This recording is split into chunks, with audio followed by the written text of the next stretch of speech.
Aujourd'hui, j'accueille Geneviève Gauvin, formatrice, coach et podcasteuse qui soutient justement les infopreneurs à générer des revenus exponentiels pour bâtir justement un business qui travaille pour eux et pas le contraire. Bonjour Geneviève. Hello et bienvenue dans le podcast des héros. Parce qu'ils sont nos héros des temps modernes, qu'ils poursuivent leurs rêves sans reculer, nous inspirent et contribuent à un monde meilleur, j'ai voulu donner la parole aux entrepreneurs à succès afin qu'ils nous divulguent tous leurs secrets. Installez-vous confortablement et découvrez avec moi l'aventure incroyable de ces entrepreneurs. Leur parcours, leur histoire, leur réussite, mais aussi leurs coups durs, leurs challenges et leurs détours qui leur ont permis d'arriver là où ils sont aujourd'hui. Ils nous confieront également leur quotidien et leur méthode de travail et nous apporteront tous leurs conseils d'experts dans leur domaine. Je m'appelle Flore Léveillé et je suis coach business, conférencière et inspiratrice.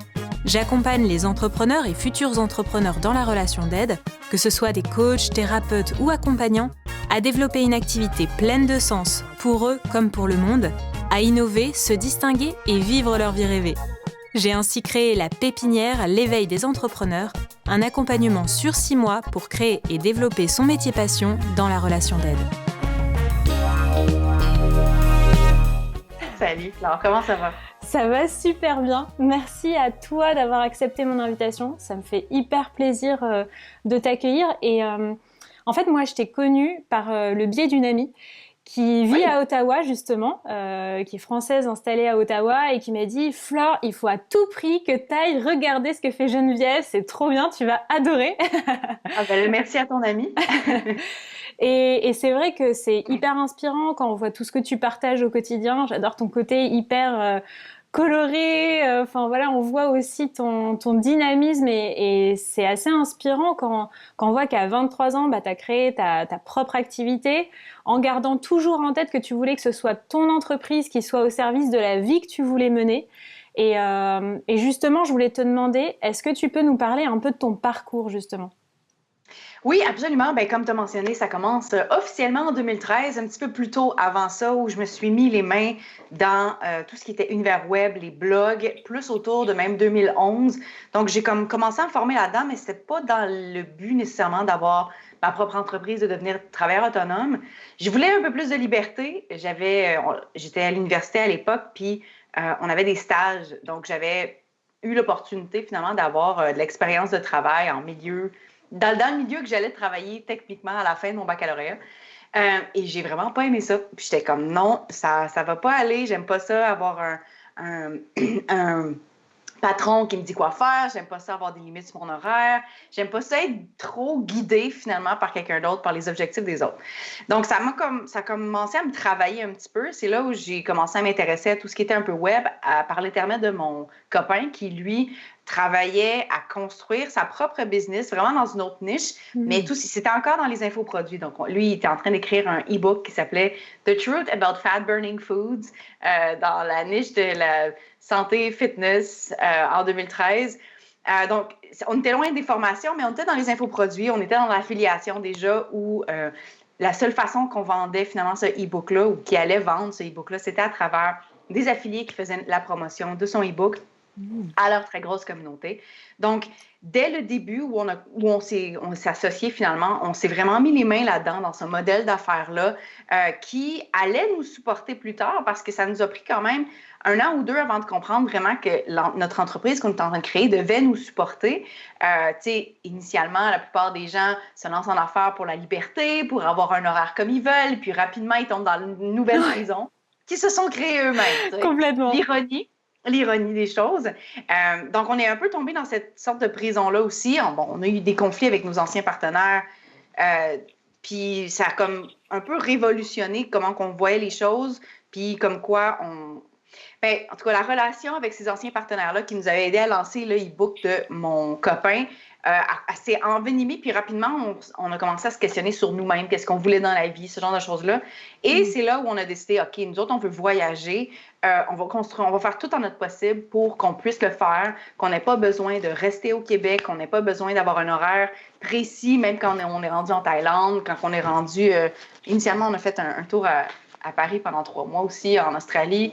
En tout cas, bref, tout ça pour dire que c'est vraiment de se mettre dans ce monde-là, de réaliser qu'on avait créé cette nouvelle prison-là, finalement, qui nous a dit, OK, on va créer quelque chose qui nous supporte, nous, puis pas le contraire, parce que le contraire fait pas de sens pour nous. Ouais. Puis là, on est à peu près en 2014-15. Ça fait déjà un petit moment. Hein? Fait on s'est mis les mains dans ces infoproduits-là. On a beaucoup voyagé. On a créé des formations par la suite. On a toujours resté dans le monde de l'infoproduit. Mon copain a maintenant un livre qui a, lui, 2 formations.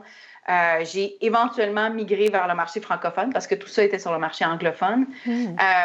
Donc, un moment donné, on est revenu au Québec parce qu'on souhaitait avoir un enfant. Puis qu'au Québec, bien, on est couvert par la RAMQ, qui est comme notre système de santé public. Puis je voulais pas accoucher sans être couverte parce que ça allait me coûter beaucoup d'argent.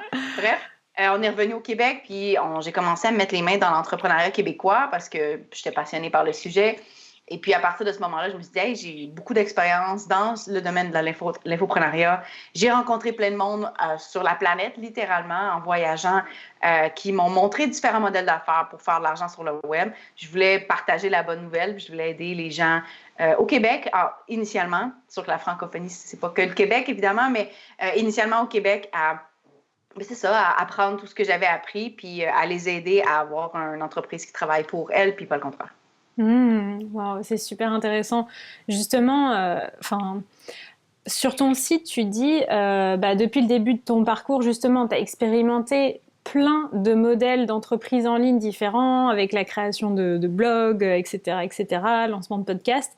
Et au final, le fait d'avoir justement testé toutes ces offres différentes, tu dirais que c'est quoi les enseignements que tu as retirés de tous ces essais multiples? Je te dirais la simplicité. La simplicité en affaires, c'est ce qu'il y a de mieux. Je parle souvent d'essentialisme. L'essentialisme, c'est pas moi qui ai inventé ce concept-là. Je ne sais même pas si c'est lui qui l'a inventé, mais le mot, en tout cas, vient de là, je dirais. Greg McKeown, qui est l'auteur du livre Essentialism, qui est vraiment un concept qui n'a pas vraiment rapport avec le minimalisme physique où on n'a pas beaucoup d'objets. Quoique, ça ressemble plus à Marie Kondo. Ça ressemble plus à vraiment une méthode où on se demande si chaque morceau de notre entreprise, de notre vie, est essentiel. Puis si ce ne l'est pas, on n'en a pas besoin. Donc, pour moi, ça fait vraiment partie des piliers de ce que j'enseigne et ce que j'ai découvert parce que pour avoir vraiment une entreprise qui est à notre service et pas le contraire, il faut choisir bien nos projets. Si on prend des projets parce qu'on a peur du manque, si on prend des projets parce qu'ils sont alimentaires, mais qui nous allument absolument rien, mais rapidement, on se retrouve dans cette prison-là. Puis on a vraiment de la difficulté à en sortir parce qu'il n'y a plus d'espace. C'est comme si on avait rempli toute la prison. Il n'y a plus d'espace pour bouger, pour faire des modifications. Donc, par exemple, quelqu'un qui fait du one-on-one, donc du coaching en privé, et cette personne-là veut éventuellement, son horaire est rempli, elle n'a plus le temps de travailler sur ses propres projets, sur des projets elle veut lancer peut-être une formation en ligne, mais elle n'a juste plus de temps parce que si elle enlève un client, elle fait moins de revenus. Puis si elle fait moins de revenus, ben là, ça devient peut-être difficile pour payer le loyer, pour payer, il y a plein de choses. Donc, quand on remplit ça de trucs qui, en bout de ligne, ne nous satisfont pas, qui ne nous amènent aucune satisfaction personnelle, qui ne sont pas alignés à qui on est, il n'y a plus d'espace parce que ça devient très difficile. Fait qu'on doit encore plus stretcher. C'est très difficile, ce processus-là, où il faut travailler le soir, travailler les fins de semaine. Puis, je pense qu'au début, on a toujours besoin de ça. On a toujours besoin d'un certain stretch. Mais en plus, quand c'est notre propre projet, notre propre prison, au lieu d'être dans un 9 à 5, disons. Donc, on travaille pour un employeur on travaille 40 heures. Après, ce qui nous reste comme temps libre, c'est les soirs, c'est les fins de semaine. Mais on est passionné par ce qui reste parce que là, on a comme un regain d'énergie quand on arrive à notre projet en fin de journée, en fin de semaine. Ça va être un effort à donner pendant un certain moment. Puis, à un moment donné, on passe au travers, mais l'emploi qu'on a finalement est seulement comme un pont. C'est comme quelque chose qui est nécessaire pour notre survie pendant qu'on bâtit quelque chose. Mais quand on est dans notre propre prison, souvent, il n'y a pas les limites du 9 à 5, on s'entend. Ça dépasse tout le temps. Puis là, en plus, il faut rajouter plus de travail. On est déjà épuisé souvent parce que le travail qu'on fait est demandant et drainant parce qu'il n'est pas aligné. Bref, pour faire une histoire courte, c'est très difficile de se sortir de cette prison-là. Donc, l'essentialisme, c'est ça, c'est de toujours reprendre le contrôle, de rester aligné à qu'est-ce qui est essentiel pour nous comme individus. Puis on n'a pas tout le même essentiel. Je travaille 15 à 20 heures par semaine. Pour moi, c'est idéal. Je ne veux pas vraiment travailler plus. Quand je suis en lancement, des fois, je travaille plus, mais c'est pas ça le point. Le point, c'est que ma normale, c'est ça. Mes exceptions, c'est quand je travaille plus. Pas le contraire, tu sais. Donc, moi, ça va être ça. Ça va être de voyager. Ça va être comme mon indépendance. Ça va être d'être capable de prendre des pauses quand j'en ai envie. Ça va être aussi de pas échanger des dollars contre mon temps. Tout ça, c'est mon essentiel. Je sais que pour certaines personnes, ce n'est pas. D'autres personnes qui sont workaholics, qui aiment ça travailler 40 heures par semaine, 80 heures par semaine. Je critique pas ça. En fin de compte, c'est de déterminer qu'est-ce qui est essentiel pour toi comme individu, puis de bâtir quelque chose autour de ça. Parce que c'est trop facile de bâtir un business, puis ensuite de toi mettre ta vie autour. Mais là, c'est un problème parce que tu travailles pour ton entreprise, puis pas le contraire. Oui, complètement. Complètement. C'est exactement ce que je dis tout le temps à mes clients. Et effectivement, je me reconnais beaucoup au début, quand j'ai lancé justement mon entreprise, j'ai été exactement là-dedans à me dire, en fait, à un moment donné, j'ai pris du recul en me disant, mais en fait, je suis salariée de mon entreprise. Je suis tout le temps en train de travailler pour mon entreprise. Et c'est comme si j'avais le statut cadre de mon entreprise et qu'en fait, j'ai pas d'heures. Et à un moment donné, je me suis dit, mais attends, c'est pas possible. En fait, j'ai créé une entreprise, c'est pour me réaliser à titre personnel. Et au final, j'ai jamais été aussi malheureuse de toute ma vie. Il y a un problème, quoi. Enfin, et c'est un petit peu comme, imagine un bateau, un gros bateau, là, où il n'y a pas de capitaine. Il y a juste des matelots. Il y a juste des matelots qui font rouler le bateau, tu sais. Donc, on met du charbon. Écoute, je ne sais pas comment on gère un bateau. On met du charbon dans... C'est tellement Titanic comme vision des choses. Bref, du charbon dans la machine. Puis fait que le bateau avance, mais personne ne sait où. Tu sais? C'est un petit peu comme ça où quand il n'y a pas de capitaine, finalement, quand on n'est pas le capitaine de sa propre entreprise, la machine fonctionne, mais c'est juste qu'elle s'en va un peu n'importe où. Puis en bout de ligne, tu pourrais atterrir en Afrique comme tu pourrais atterrir en Arctique, tu sais. Ouais. Dans tous les cas, toi, où est-ce que tu veux aller? Puis c'est pour ça que c'est important de prendre ce rôle-là de capitaine de ton propre bateau, puis l'amener où est-ce que tu veux. Mais s'il n'y a pas de capitaine, si tu ne sais pas où est-ce que tu veux aller non plus, tu vas rester dans le rôle de matelot, puis tu vas aller quelque part, mais on ne sait pas où, puis peut-être que ça ne sera pas où est-ce que tu veux. Ouais, complètement. Et justement, à quoi tu réponds à quelqu'un qui te dit, parce que ça m'arrive très souvent d'ailleurs dans mes clients d'avoir des personnes qui me disent, mais Flore, le truc c'est que moi je veux tout faire dans la vie, il y a plein de choses que j'adore, je suis passionnée par plein de choses et notamment dans le business, tu vois, j'ai envie de faire du one-to-one, j'ai envie de proposer des retraites, j'ai envie de proposer une formation en ligne, j'ai envie de faire des ateliers, ouais, sauf qu'il y a que 24 heures dans une journée. À quoi tu réponds à quelqu'un qui te dit, mais j'ai envie de tout faire? Je comprends.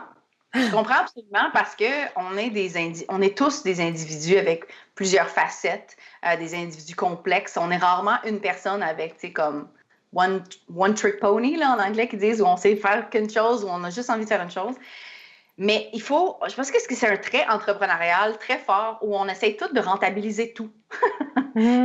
On essaie de rentabiliser tous nos hobbies, puis je parle vraiment d'expérience où je vais souvent avoir de la misère à commencer quelque chose juste pour le plaisir, parce que je vais me dire, comment est-ce que je peux rentabiliser ça? T'sais, comment est-ce que je peux...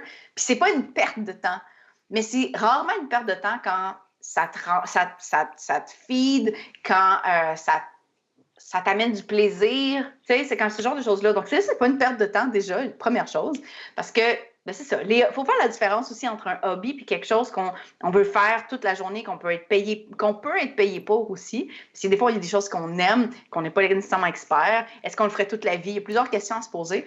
Mais ça ne veut pas dire non plus qu'on ne peut pas les mélanger. Je vais te donner un exemple. J'adore la danse. J'adore tout le party. Quand j'étais peut-être un peu plus jeune, mais j'étais comme, je vais peut-être organiser des événements dans la vie parce que j'ai fait de la compétition de hip-hop. J'ai toujours été sur une scène.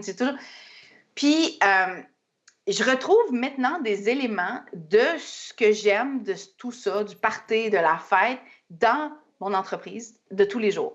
Est-ce que j'organise des parties? Non, mais oui, je peux organiser des événements virtuels qui ressemblent un petit peu à ça. Ma brand va être inspirée de tout ce genre de choses-là. Donc, on peut faire des mix comme ça où notre brand personnel, finalement, va devenir unique grâce à ces traits-là particuliers qu'on adore, qu'on peut mixer, tu sais. On va ressortir du lot à cause de ça spécifiquement. Mais fait que c'est ça, fait que tu peux comme un peu tout mélanger ça. Ensuite, la deuxième partie des choses, c'est différents modèles d'affaires. Moi, j'aimerais, mettons, quelqu'un qui dit « Ah, j'aime ça les podcasts, j'aime ça les blogs, j'aime Instagram, j'aime LinkedIn, je veux tout essayer. » Écoute, j'en reviens un petit peu à l'essentiel, ou qu'est-ce qui est le plus... On ne sait pas nécessairement qu'est-ce qu'on aime avant de l'essayer. Ouais. Tu sais? Fait que je pense que c'est dans l'action qu'il faut... C'est dans l'action qu'on trouve ce genre de clarté-là, ce genre d'information-là. La réalité des choses, c'est qu'on peut pas tout faire, on peut tout faire, mais pas tout en même temps. Donc, si tu veux avoir un podcast, si tu veux avoir un blog, commence par un. Si tu n'aimes pas le podcast, tu as encore l'option B, tu as encore l'option du blog ou tu as encore l'option du YouTube. Mais de commencer puis de focusser sur une chose à la fois sans se fermer puis dire... Si je choisis ça, je ne fais plus rien. D'autres, après, c'est terminé. Tu sais. Ça n'existe pas, ça. Là. Surtout en affaires, il n'y a rien qui est dans le béton, dans la roche, où on ne peut plus changer les choses. Mais juste d'essayer quelque chose puis de dire, est-ce que j'aime pas? Puis de prendre ça comme si c'est vraiment une expérience scientifique avec une hypothèse. Je pense que je vais aimer ça. Est-ce que j'aime ça? Pourquoi j'aime ça? Pourquoi j'aime pas ça? De prendre cette data-là, puis après ça, d'en arriver à une conclusion, mais il n'y a pas vraiment de bonne réponse où je pense que chaque mettons, média, donc on parle de podcast, YouTube, vidéo, écrit, whatever, a ses pour, a ses contre, répond à certains types de personnalités. Chaque modèle d'affaires, tout ce qui est infoproduits, one-on-one, créer des événements, créer des produits physiques, les MLM, tu sais, n'importe quoi, tout ça répond à certains besoins de certaines personnes, fit mieux avec certaines personnes. Il n'y a pas de bonne réponse. Je ne pense pas qu'il y a vraiment, littéralement, de modèles d'affaires qui sont bons ou pas bons. Je pense que ça dépend des traits de personnalité de chacun et surtout, qu'est-ce qu'on veut dans la vie, qu'est-ce qui est essentiel pour nous. Donc, moi, il y a certains modèles d'affaires qui ont l'air intéressants, mais que j'approche pas, tout simplement parce qu'ils ne répondent pas, parce que je sais qu'est-ce que je veux dans la vie. Fait que c'est tout. Fait que je pense que la base, c'est de se connaître, c'est de savoir c'est quoi notre essentiel, c'est quoi notre lifestyle idéal. Combien de temps par semaine on veut travailler, de où on veut travailler, dans quel environnement, ce genre de choses-là. Parce que ça, c'est la base. C'est ça, construire une entreprise autour de notre vie idéale, finalement. C'est de savoir c'est quoi la vie idéale, puis de trouver qu'est-ce qui répond le mieux à ça. Peu importe c'est quoi le modèle d'affaires, peu importe c'est quoi le média. Donc, je ne juge pas quoi que ce soit parce que tout répond à quelqu'un. Ouais, complètement. Complètement. Et aujourd'hui, justement, toi, quelle est ton offre aujourd'hui concrètement? Parce que c'est rigolo, quand on va sur ton site, on voit la masterclass gratuite, on voit, mais en fait, finalement, on ne voit pas quelle est ton offre. Qu'est-ce que toi, tu proposes?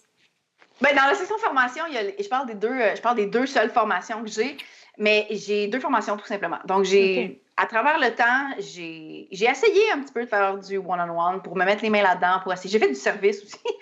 J'ai fait un peu de design graphique pour certains clients, mais j'en revenais toujours à les infoproduits, l'infoprenariat, d'enseigner quelque chose, de transmettre de la valeur sous ce format-là de groupe, finalement, ou en auto-éducation. Donc, les deux seuls trucs que j'ai en ce moment, c'est ma formation marketing affilié édition créateur. Donc, j'enseigne aux créateurs de produits, services aussi, mais plus de produits, infoproduits ou même produits physiques, à créer un programme d'affiliation. Donc, avoir des ambassadeurs qui les aident à propager la bonne nouvelle et évidemment leur donner une commission en retour. Et j'ai une autre formation qui s'appelle la méthode bêta, qui aide les gens à créer la première version de leur formation en ligne. Parce que pour moi, c'est important de pas nécessairement... Surtout une formation en ligne, c'est une nouvelle source de revenus. Ça peut être un nouveau pilier dans une entreprise. Ça peut prendre beaucoup d'espace. Puis, il y a 2 façons de voir ça, où il y a les gens qui vont rusher un petit peu ça, où ils vont comme créer tout au complet, ils vont mettre ça sur le marché, puis après ça, ils se demandent, ben là, je comprends pas pourquoi personne l'achète, mais ils n'ont aucune information pour régler la situation. Ils n'ont pas eu l'esprit scientifique ou la démarche scientifique pour essayer de... Je dis scientifique, ça a l'air intense, mais analytique, disons, d'essayer de trouver ou d'avoir de l'information pour essayer d'améliorer le processus. Puis là, on se dit, ah ben ça marche pas, j'oublie ça, puis on passe à autre chose. Ou des gens qui vont prendre 3 ans pour créer une formation en ligne, puis qu'en bout de ligne, n'ont pas nécessairement eu l'esprit analytique non plus. Puis là, ils se disent, ben là, j'ai pris tout ce temps-là, c'est pas rentable, tu sais, ce genre de choses-là. Donc, ce que je veux enseigner à travers cette méthode-là, que j'ai testé moi-même à plusieurs reprises et avec beaucoup de clients rendus là. On est rendu à, je sais pas, peut-être 84 clients dedans. C'est vraiment une méthode où on teste du jour 1 où on a l'idée de la formation à la fin de la livraison de la formation. Donc, on est tout le temps en communication avec notre communauté, avec nos clients éventuellement, où on donne la formation live pour récolter du feedback à chaque étape de création. Donc, c'est vraiment une première version pour bâtir des fondations solides au niveau du marketing et du contenu, parce qu'évidemment, on va être capable de la vendre plus par la suite. Ce n'est pas un projet court terme qu'on fait là, ce n'est pas éphémère. C'est une source de revenus potentielle pendant des années. Et aussi, on veut tester le contenu pour savoir que le contenu a de l'impact, que ça aide vraiment les gens. Parce qu'en bout de ligne, on ne crée pas des formations pour faire de l'argent, on crée des formations pour aider les gens. Faire de l'argent, c'est comme un beau effet secondaire. Fait que c'est ça, c'est les deux seuls trucs que j'offre. 100% en groupe. Je ne fais pas du tout de one-on-one. Je me fais poser la question souvent, mais je refuse parce que ça ne fit pas avec mon essentiel. Ouais, complètement.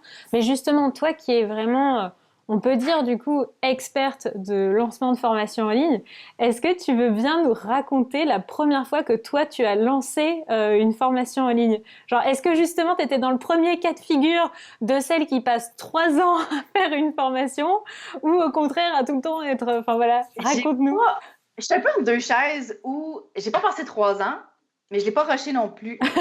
Ma problématique, c'est qu'on a trop investi d'argent dans la plateforme. On s'est dit, nous, on va lancer une formation et ça va être non seulement la meilleure, pas nécessairement en termes de contenu, mais surtout en termes de la plateforme, l'expérience client. Et on a investi, je dis souvent 20 000. Mon copain me rappelle plus que c'est 50. Il exagère souvent, mais je pense qu'il a quand même raison. On investit énormément dans quelque chose qui est complètement custom, dans quelque chose où les gens vont être « wow » par le contenant, finalement. Mais on n'a pas testé nécessairement le contenu, on n'a pas testé le marketing. Donc, on a vraiment créé une formation parce que ça nous tentait de la créer. On l'a créée léchée parce qu'on voulait avoir l'air pro. Right? On voulait donner cette expérience-là. Puis en bout de ligne, quand on est arrivé pour lancer, puis là, en plus, on avait beaucoup d'affiliés qui étaient là pour nous supporter parce que le e-book de mon copain avait été super populaire. Fait qu'ils se sont dit, ça va être autant vendeur, ce truc-là. Dans tous les cas, beaucoup d'affiliés. Et puis, le lancement commence, les ventes rentrent, mais tu sais, ça rentre. Il se passe pas grand-chose. Là, je me rappelle, là, écoute, c'était dévastateur, où je me rappelle exactement où j'étais. C'est comme un feeling où genre, je le ressens encore. C'est un peu traumatisant, en fait. Parce que tu es chez vous, tu regardes les ventes qui ne rentrent pas aussi vite que tu voudrais, tu ne sens pas que tu as eu un succès. Puis là, tu sais, tu connais la dette, tu connais l'ampleur de la dette. Tu sais, tu es comme, qu'est-ce que j'ai fait? Mais 50 000, c'est énorme. Les gens font, ben voyons, je ne dépenserai jamais 50 000. Mais souvent, on va dépenser beaucoup quand même. Non seulement en argent, parce qu'on va dépenser pour des gros logiciels. On dépense pour Kajabi tout de suite. Kajabi, ça coûte quand même beaucoup cher. C'est un logiciel d'hébergement de formation. Oui, je l'ai aussi. Kajabi, ça coûte quand même assez cher mensuellement. Donc, quand on commence, on n'a pas encore fait de revenus. On n'a non seulement pas encore fait de revenus avec la formation, mais on ne sait pas si ça va continuer d'en faire non plus. Tu sais, il y a beaucoup de facteurs inconnus là-dedans. Donc, ça, Kajabi, c'est une chose. Ensuite, on va déléguer l'édition des vidéos. On va louer un studio pour filmer, on va acheter du matériel pour filmer, une nouvelle caméra. C'est pas des trucs bizarres que je dis, là. C'est des choses que j'entends souvent des gens faire. Ils se lancent tout de suite dans la vidéo préenregistrée, parce que c'est comme ça que c'est une formation en ligne. Mais ça cristallise le contenu. Donc, s'il y a des modifications à faire plus tard, en plus, on ne compte pas tout ce qui est investissement de temps, d'énergie dans le processus, qui n'est pas vraiment, c'est pas matériel, hein, c'est abstrait un peu le temps. Donc, tout ça, ça fait en sorte que ça crée une dette, non seulement d'argent, mais une dette d'énergie et de temps qu'on ne peut pas vraiment retrouver plus tard nécessairement. Donc, c'est pour ça que c'est important de garder ça un petit peu plus simple au début. Faire en sorte aussi que notre marge de profit va être plus élevée, veut pas. Donc, mettons que, écoute, j'ai des clientes qui font des lancements de leur première formation et ça leur coûte 0. Il y a plein de façons de lancer une formation pour gratuit, littéralement. Donc, on se retrouve avec un test marketing. On fait des revenus, on est payé pour ce test-là au lieu de créer une dette, au pire des cas, on s'entend. on est payé pour ça, pour faire le test, pour avoir de l'information. Et quand on relance, on a déjà un certain budget quelconque pour réinvestir, pour améliorer. Tu sais. Donc, c'est une question de temps. Ça prend un petit peu plus de temps, mais ça crée des fondations beaucoup plus solides. Puis ça, c'est ça que j'ai appris à travers mes certaines expériences, ce fameux lancement-là avec les dettes. Le pire, c'est qu'on a relancé cette formation-là, je ne sais pas, 6 mois, 1 an plus tard. Non, ça devait être 6 mois à peu près. Puis on a encore investi beaucoup, beaucoup d'argent. On n'avait pas encore... Fait que, tu sais, ça a pris beaucoup de... OK, regarde, là, ça ne fonctionne plus. Là, il faut... Qu'est-ce qu'on fait de pas correct? Donc, le retour sur cette expérience-là m'a vraiment appris de garder les choses vraiment plus simples au départ, de vraiment rester en mode test parce que le marketing ne veut pas... tu peux avoir une formation qui est excellente, le contenu est excellent, ça impacte les gens, mais si ton marketing n'est pas bon, puis tu ne comprends pas qu'est-ce qui fait résonner les gens, qu'est-ce qui les fait acheter, c'est quoi les déclics, c'est quoi les peurs, si tu ne comprends pas ça ne change rien. Qu'est-ce qu'il y a dans ta formation? Elle ne se vendra pas. Fait que les deux leviers sont extrêmement importants. Donc, c'est pour ça, pour moi, que c'est important de commencer simple, de commencer solide pour après ça, après ça, avoir quelque chose qui va durer dans le temps. Ouais, complètement. D'ailleurs, alors moi, je fais pas de la formation en ligne, je fais vraiment du coaching avec un peu d'individuel et du collectif. Donc c'est un peu différent. Mais par contre, je suis d'accord avec toi sur ce truc de vraiment poser les fondations, parce que en fait, si tu crées tout en investissant trop de temps, trop d'argent, etc., effectivement, à un moment donné, effectivement, si ça marche pas, tu te dis. My God! Qu'est-ce que j'ai fait, là? Ouais, qu'est-ce que j'ai fait? C'est un biais humain de se dire « j'ai perdu ». Genre, ce truc-là, je ne peux pas le réavoir. C'est comme j'ai investi l'argent, je l'aurais pu. Après ça, c'est des money mindset un petit peu où l'argent, tu ne l'as pas perdu, l'argent, ça passe au travers de toi, ce genre de choses-là. Mais c'est quand même un mindset où on valorise aussi qu'est-ce qu'on a, qu'est-ce qu'on avait, puis là, qu'est-ce qu'on a perdu. Puis tu dis « oh mon Dieu, c'est la fin du monde ». Mais c'est un peu vrai où c'est comme, surtout en termes de temps. Le temps, la seconde que je viens de dire que la seconde est passée, elle n'existe plus, tu sais. Ouais, complètement. Surtout ça, l'argent, ça se renouvelle, le temps pas. Mais alors justement, c'est intéressant parce que tu parles beaucoup sur ton site notamment et sur tes médias du fait que tu as rapidement généré un chiffre d'affaires à 6 chiffres. Et clairement, ça vend du rêve pour beaucoup d'entrepreneurs. Selon toi, qu'est-ce qui t'a permis d'y arriver? Initialement, puis là, je reviens à 2013. En fait, pour vous donner un peu de contexte, l'entreprise que j'ai actuellement, c'est la même que j'avais au départ. C'est un projet depuis le début, une entreprise depuis le début. Par contre, initialement, c'était le projet de mon copain où c'était vraiment son entreprise avec sa face. Je travaillais pour lui à la limite. Techniquement, j'étais présidente de la compagnie, mais bref, j'étais plus en arrière-scène. À partir de 2018, là, j'ai mon projet séparé. On est toujours dans la même entreprise, mais j'ai un projet séparé qui a recommencé à zéro. Puis c'est important pour moi de commencer à zéro et de ne pas prendre aucune autre ressource qu'il y avait dans mon entreprise, même si on faisait encore des 6 chiffres. Dans les 6 chiffres, je vais commencer à zéro. Je vais prendre ce que je connaissais, puis dire, je vais faire comme... La fameuse question qu'on pose souvent en entrevue à certaines personnes vont dire, si tu étais pour commencer à zéro, qu'est-ce que tu ferais? Je l'ai fait. J'ai fait exactement ça en 2018 où je me suis dit, j'ai aucune ressource. Je vais faire de l'argent, je vais commencer simple. Je ne peux pas vraiment dépenser pour quoi que ce soit, à part j'ai un peu d'argent personnel, mais c'est comme tout le monde. Comme tout le monde, quand on commence, c'est la seule chose qu'on a. Il n'y a rien d'autre. Donc, bref, mise en contexte, en 2013, ce projet-là a commencé à faire dans les 6 chiffres spécifiquement à cause de nos affiliés. À cause qu'on s'est entouré de personnes qui avaient des grosses communautés complémentaires aux produits que mon copain avait créés.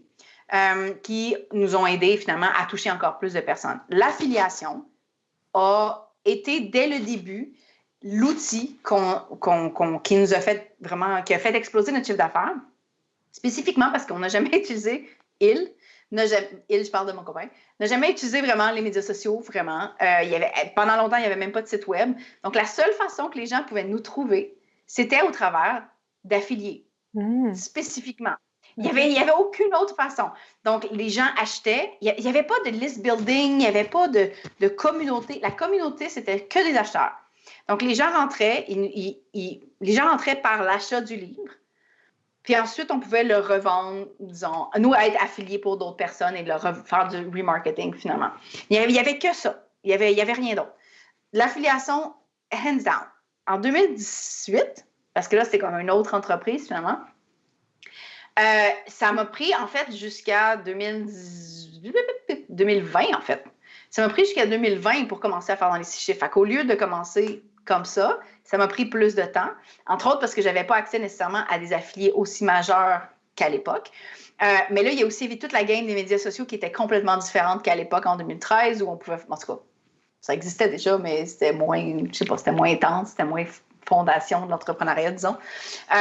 Donc, j'ai focusé plus sur mon podcast, j'ai focusé sur être reconnu comme quelqu'un qui a de l'expertise, être visible, très visible. Je voulais être sur tous les podcasts qui existaient d'entrepreneuriat francophone.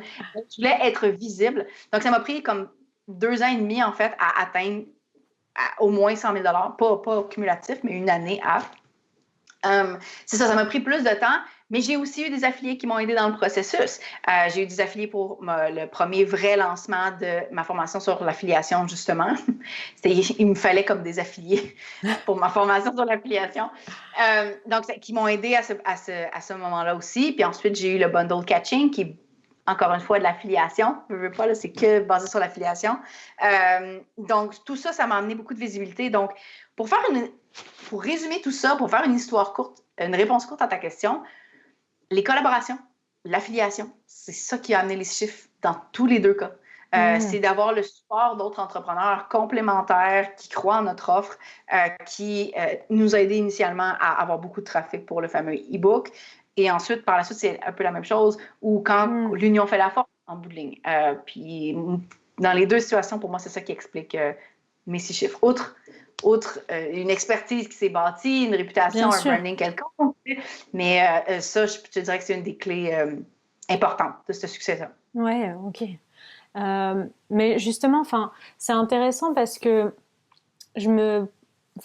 c'est marrant parce qu'en fait, hier, je parlais avec une amie qui est entrepreneuse et qui me disait « Oh là là, j'aimerais trop intervenir sur le podcast d'un tel, mais en même temps, comment je fais pour... » Je vais pas la contacter en lui disant « Hello, j'aime bien ton podcast, tu veux bien m'interviewer ?»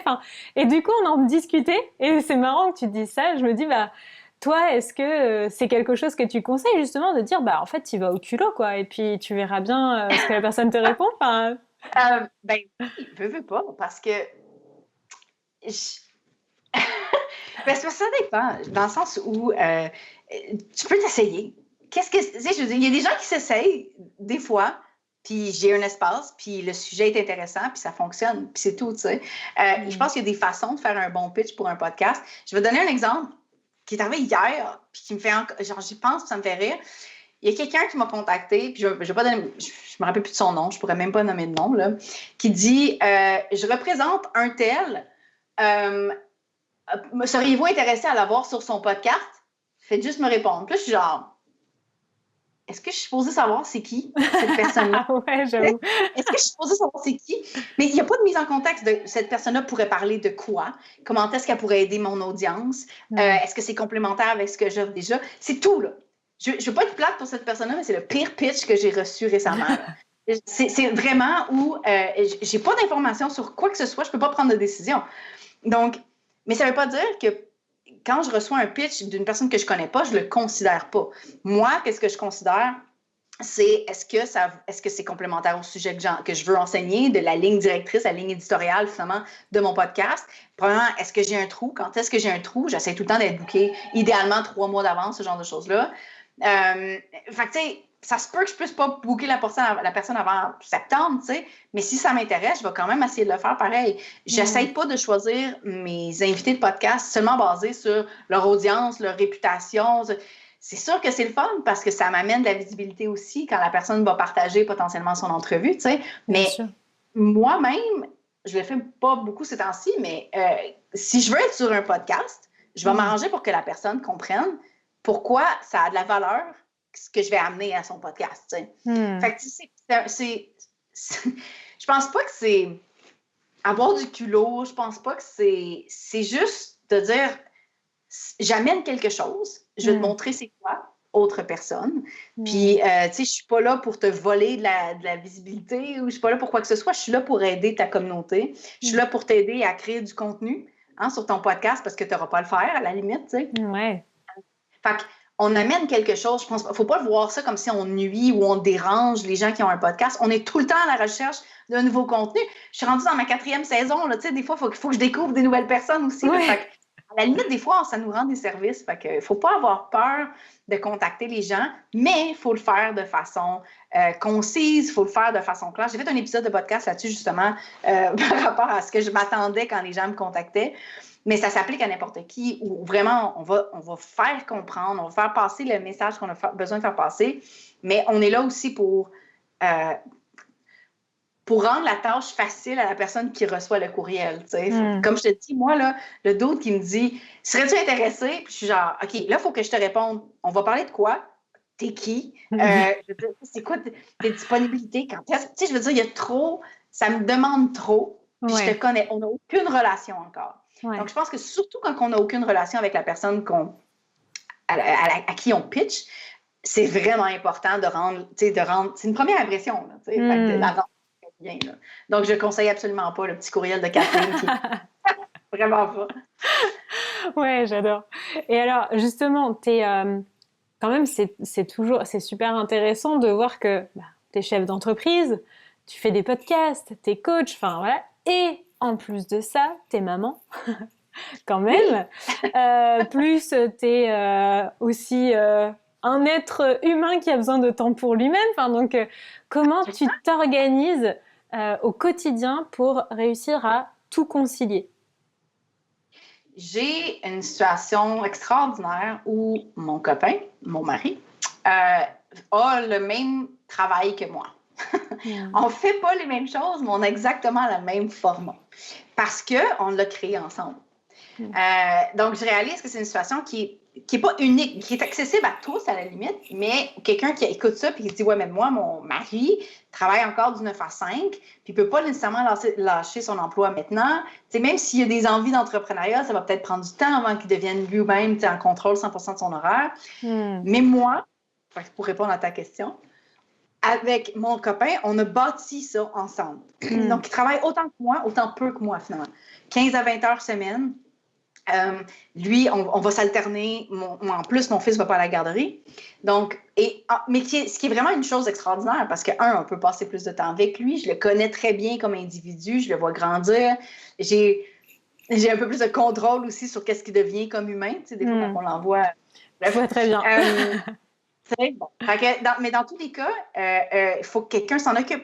Donc, ça fait en sorte que moi, je dois dire beaucoup plus non aux projets qui ne sont pas essentiels en affaires. Et même personnellement, je dois dire non parce que j'ai un humain à m'occuper, ce qui est une excellente chose parce que ça met des limites forcées où, je suis désolée, si ça rentre pas, il n'y a rien qui rentre. Donc, le lundi et mercredi matin, mon copain travaille entre 9 et midi et je travaille l'après-midi entre 1h30 et 4h30. Et le mardi, jeudi et vendredi, c'est l'inverse. Je dois travailler le matin. Fait qu'on a cet horaire-là qui alterne pour être sûr que tout le monde ait du temps quand le petit dort aussi, parce que ça fait un petit peu de temps bonus. Mais le même exact horaire, le même exact temps, la même possibilité en bout de ligne. Fait que c'est ça, j'ai cette opportunité de faire ça à cause que mon copain a exactement le même horaire que moi.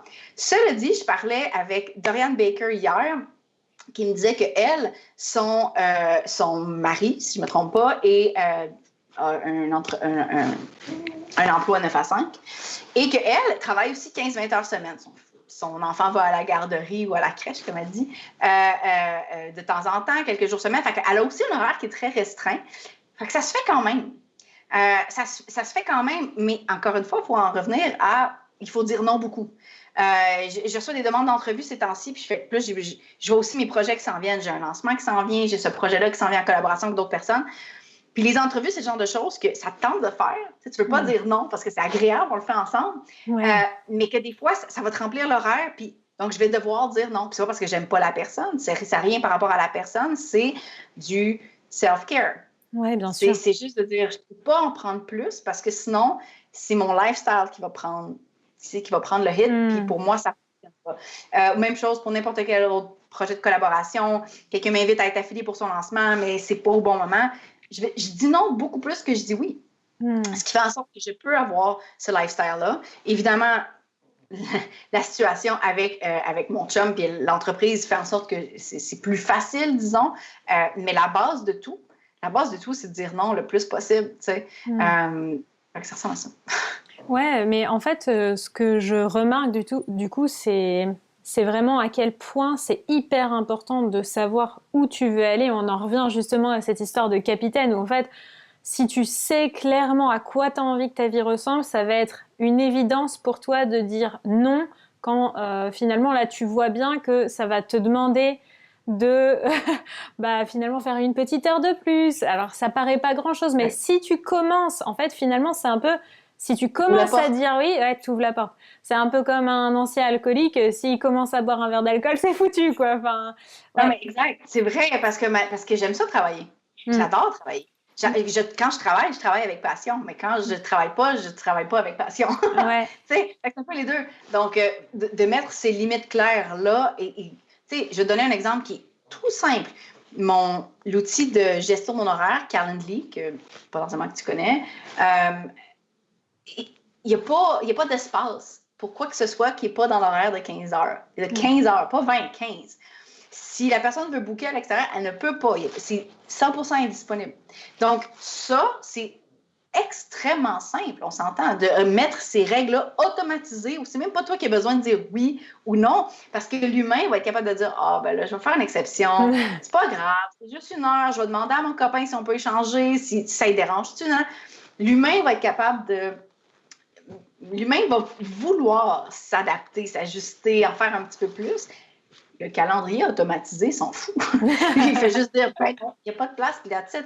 Mais c'est le genre de règle qui peut supporter un petit peu cette décision-là. Mais encore, comme tu as mentionné, c'est de savoir qu'est-ce que tu veux. Parce que si toi, tu veux faire du one-on-one, du coaching en privé, puis c'est pas grave, ça change absolument rien.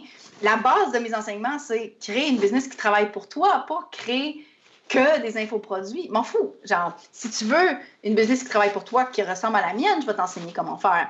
Mais en bout de ligne, ce qui est essentiel à l'essentiel, c'est juste de savoir qu'est-ce que tu veux, c'est tout. Ouais, complètement. Et justement, tu disais, quand tu travailles avec passion. Et je pense que dans le fond, si tu arrives autant à travailler avec passion, et je le vois aussi parce que comme toi, moi, je travaille entre 15 et 20 heures par semaine, grand maximum. Et si moi, j'arrive à travailler avec passion, c'est justement parce que je travaille peu. Parce que j'ai bien vu, quand je travaillais 50 heures par semaine, j'étais lessivée, j'en pouvais plus.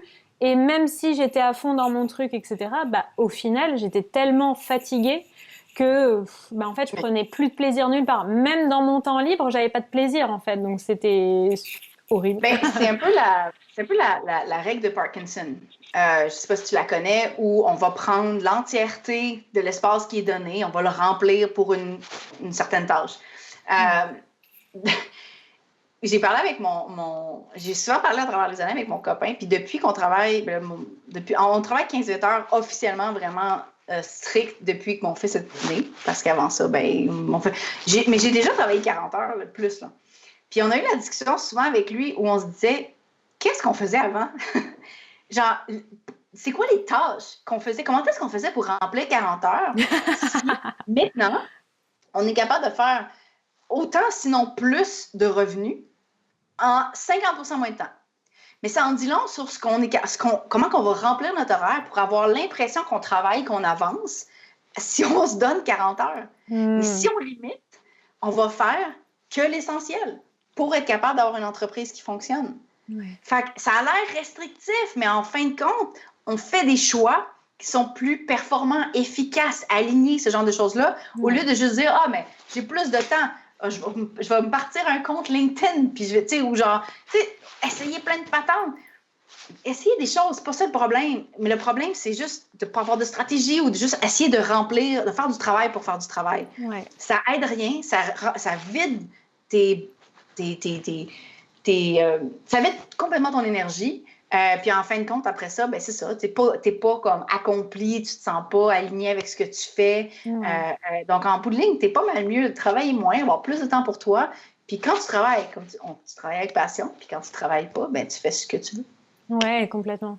Et c'est vrai que, ouais, non, mais t'as complètement raison. Je pense que, en fait, aussi, dis-moi ce que t'en penses, mais on a tellement valorisé, tu sais, ce côté businesswoman, businessman surchargé, hyper occupé, qui court partout. Et ça, c'est trop cool. Tu sais, on a cette vision un peu de, ouais, bah en fait, un entrepreneur, il est occupé et c'est ça qui est fun, tu vois. Et Oui. moi, je me rappelle m'être dit, tu vois, même, ça demande vraiment de déconstruire de grosses croyances où je me disais, mais attends, en fait, j'ai travaillé que 3 heures aujourd'hui, il y a un problème dans mon activité, tu vois, comme si ça n'allait pas d'avoir un emploi du temps light. Oui. Mais je veux dire, surtout quand tu es passionné de ce que tu fais, t'arrêter, puis là, tout le monde le sait ici, là, tout le monde qui écoute, s'arrêter, des fois, c'est comme, ben voyons, là. Ou prendre des vacances, puis on se dit, là, je suis pas en train de travailler, je devrais être en train de travailler, il faut que là, mon projet avance. Je suis coupable de ça aussi, là. Je veux dire, surtout quand tu es vraiment motivé par quelque chose, par un projet qui... Je suis coupable à 100% de faire ça, tu sais. Quand on aime absolument ce qu'on fait. Mais c'est vrai, comme tu dis, qu'il y a une espèce de pensée, de mode, de je sais pas quoi, c'est insidieux où on se fait dire, il faut que tu travailles plus, puis si tu travailles pas beaucoup, c'est que tu fais pas assez, ou t'es pas assez, ce genre de choses-là. C'est faux, c'est 100% faux. J'ai jamais fait autant de revenus de ma vie, puis je travaille encore 15-20 heures. C'est pas... c'est pas le nombre d'heures qui indique quoi que ce soit par rapport à ta valeur. Si tu es capable de faire en sorte que tes heures créent des revenus exponentiels, ça veut dire que tu n'échanges plus une heure contre 100 100 euros. L'heure que tu passes, je les compte plus, mes heures, on s'entend, mais les heures que tu passes peuvent générer 10 000 $, 1 million $, ce genre de choses-là, parce que tu crées quelque chose qui va, tu sais, comme avoir de l'impact, qui va grandir, ce genre de choses-là. Donc, ça aussi, c'est important pour moi de faire en sorte que chaque heure que je passe, c'est des heures qui sont rentables, c'est des heures qui sont efficaces, c'est des heures qui vont m'amener plus loin, parce que ça supporte aussi le lifestyle que je veux avoir. Ouais. Tu sais, ça me donne plus d'outils, ça me donne des moyens de le faire. Donc, bref, Ouais. c'est ça. C'est pas valorisant de travailler plus, mais c'est vraiment de travailler mieux, de travailler plus efficacement, d'en faire quelque chose qui est vraiment rentable. Ouais. Et aujourd'hui, tu as des gens qui travaillent avec toi, qui te soutiennent dans ton activité au quotidien? Peu. Au quotidien, j'ai une personne qui s'occupe 100% de mon podcast. Donc, moi, j'enregistre mon podcast, mon intro, mon espèce de petite publicité. J'envoie ça à la personne avec la photo, la biographie. Après ça, je touche plus. Là, la seule chose que je fais, c'est poster. Puis je sais même pas pourquoi je poste encore, mettons sur Instagram. Parce que je sais que ça peut être automatisé. Ça devrait être dans le processus, mais je pense que j'apprécie le faire. Fait qu'il va falloir que j'arrête de le combattre. Mais dans tous les cas, c'est tout. Fait que c'est la seule personne que j'engage au quotidien. Cela dit, j'ai d'autres personnes qui travaillent avec moi de façon temporaire, seulement pour des projets. Donc, j'ai une agence de publicité, d'ailleurs, que je commence à travailler un peu plus régulièrement. Mais j'ai une agence de publicité qui travaille avec moi, puis sinon, par-ci par-là, quelqu'un qui va éditer des vidéos, mais c'est arrivé une fois ou deux. J'ai pas grand monde, mais j'en ai pas tant besoin. Déléguer, c'est des coûts. Ouais. Les ressources humaines, c'est ce qui coûte le plus cher. On s'entend, là. Parce qu'un humain qui travaille avec toi pendant 1 an, mettons qu'il y a un salaire qui est comme décent, bon, quoi, 50 000 $, 60 000 $, ça coûte cher. C'est pas juste ConvertKit là, qui coûte cher, là, tu sais, c'est pas juste les logiciels. Les logiciels peuvent, mais je veux dire, les ressources humaines sont les plus dispendieuses et ils te coûtent de la gestion aussi. Donc, chaque heure que tu investis à gérer un humain, à répondre à ses questions, à faire des meetings, ce genre de choses-là, à analyser, à le payer, c'est des heures que tu peux pas passer sur d'autres choses. Donc, j'en reviens. Ça, par exemple, c'est un concept vraiment cool dans le livre Company of One de Paul Jarvis, où Company of One, c'est pas un concept où tu es seul, solopreneur, puis tu restes solopreneur toute la vie. C'est pas ça, mais c'est plus de questionner la croissance, surtout la croissance traditionnelle, où les entreprises vont se dire, ben, pour faire plus d'argent, je dois investir plus d'argent. Donc, ils vont engager plein de personnes pour aider à déléguer. Mais en bout de ligne, le CEO, le gestionnaire, ne fait plus nécessairement ce qu'il aime faire dans la vie, il fait juste la gestion. Right? On commence, on est passionné d'un sujet, on est passionné de design graphique, on est passionné d'aider les gens justement à avoir plus de résultats en affaires. Mais rapidement, quand tu commences à déléguer, il faut que tu restes focus sur ta zone de génie parce que rapidement, tu peux la perdre. Il y a des choses que tu ne feras plus, puis tu vas juste être dans la délégation, tu vas juste être dans la gestion des humains. Donc, ça te coûte non seulement en argent, mais ça te coûte beaucoup en temps en tant que personne. Donc, puis en plus, là, ça te coûte, mettons, là, tu dis, là, j'ai plein de personnes qui travaillent pour moi, puis toi, ça te tente de les faire travailler en physique, avec toi, d'avoir une équipe. Là, il faut que tu loues un bureau. Il faut que tu loues un bureau, puis même, tu engages d'autres personnes parce qu'il faut que tu payes pour le loyer. Fait que là, ça te prend un plus gros bureau. Fait que là, ça crée une espèce de dépendance aux gens, mais aussi à cette croissance-là et aux dépenses qui vont avec, et ainsi de suite. J'aime flipper, puis j'aime aussi le concept de ce livre-là où on se dit, est-ce que j'ai besoin de croître? Puis si j'ai besoin de croître, comment est-ce que je peux le faire à moindre coût, de façon plus simplifiée, alignée avec qui on est comme compagnie, qui je suis comme propriétaire? Donc, tu sais, je pense que quand tu mixes l'essentialisme où on travaille vraiment sur ce qui est essentiel pour les individus, puis le concept de questionner la croissance, on arrive à une structure d'entreprise qui est extrêmement simple, qui ne nécessite pas de déléguer tout le temps, parce qu'il n'y a pas grand-chose à gérer en bout de ligne. Je pourrais engager un petit peu plus. Je pourrais prendre l'assistante en ce moment qui gère, après ça, si elle s'attend, je n'ai même pas eu la discussion avec elle, mais de déléguer, mettons, disons, juste mon courriel de service à la clientèle. Je pourrais juste commencer par ça, une affaire de moins. Je pourrais. Je serais peut-être rendue là, puis c'est correct, mais c'est pas nécessairement un oui automatique. Est-ce que je suis capable de le faire encore? Est-ce que ça fit dans mon horaire? Est-ce que moi, c'est une tâche qui est désagréable pour moi? Ou est-ce que, vraiment, j'ai encore du plaisir à le faire? Tout ça répond un petit peu, va aider à donner une réponse à est-ce que je devrais déléguer ou pas. C'est pas nécessairement un automatisme. Il faut qu'on soit aligné à ce qu'on aime faire overall, parce que c'est pour ça qu'on a construit notre entreprise. Ouais, c'est super intéressant. Effectivement, je n'avais pas forcément vu ça comme ça, donc merci. C'est vrai que moi aussi qui suis... plus je développe mon entreprise et plus... l'année dernière, comme toi, j'ai dépassé les 100 000 euros de chiffre d'affaires et je me suis dit, OK, il faut vraiment que je délègue, etc. Donc, c'est hyper intéressant. Je pense que je lirai le livre que tu m'as... Ouais, je te le suggère absolument. Puis, tu sais, déléguer, c'est pas une mauvaise chose. Mais l'affaire, c'est que ça crée aussi un besoin de revenu minimum. Ouais, complètement. Dans le sens où si tu délègues très tôt, rapidement, tu vas devoir créer une pression, finalement, de générer au moins ce revenu-là pour payer cette personne-là. Puis on n'a pas parlé des logiciels, on n'a pas parlé de ta propre paye, on n'a pas parlé de profit, on n'a pas parlé d'impôts, on n'a pas parlé de rien. Mais ça crée un montant de dépenses mensuelles que tu vas devoir payer, donc que tu dois au moins générer. Donc, après ça, rajoute en plus ce que tu as besoin en paye, Fait que si tu délègues trop tôt, tu n'as pas encore les profits, ça te crée une certaine pression. Tandis que si tu es capable de créer assez de revenus mensuels, d'avoir un certain cash flow, puis que là, tu regardes dans les montants que tu as de réservés aux dépenses, puis que c'est assez pour déléguer, tu sais déjà qu'avec ta situation actuelle financière, tu peux te permettre de déléguer. Tu comprends? Au lieu de déléguer avant d'avoir la situation financière qui te le permet. Ouais, complètement. Fait que ça rend ça un petit peu plus sécuritaire, disons. Ouais, complètement.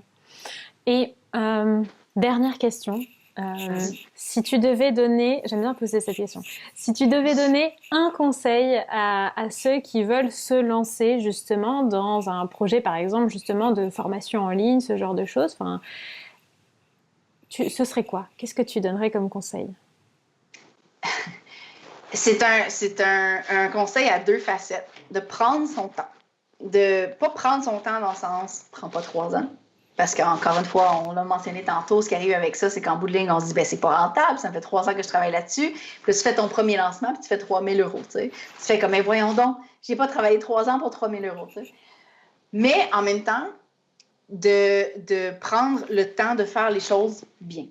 C'est crucial. On parle spécifiquement de formation en ligne, de prendre le temps de faire les choses bien. Donc, en général, ce que je vais dire dans ma formation, je vais dire aux gens, tu peux le faire en 8 semaines. Tu peux partir de l'idée au lancement en 8 semaines.